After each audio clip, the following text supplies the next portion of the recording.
Okay, well, this short tutorial, I won't be wasting you any time.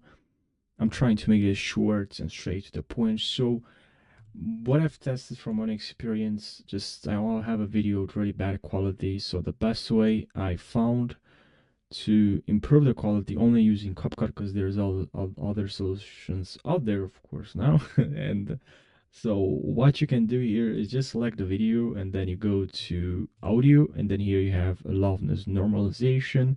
This will normalize the original loudness of the selected clip or clips to a standard value. So I'm going to check this one.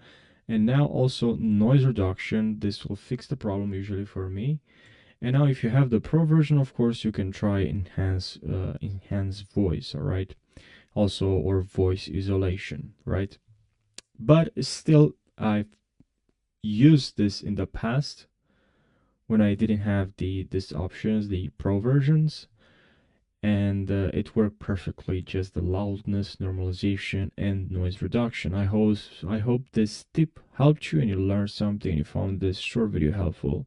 Thanks for watching and take care.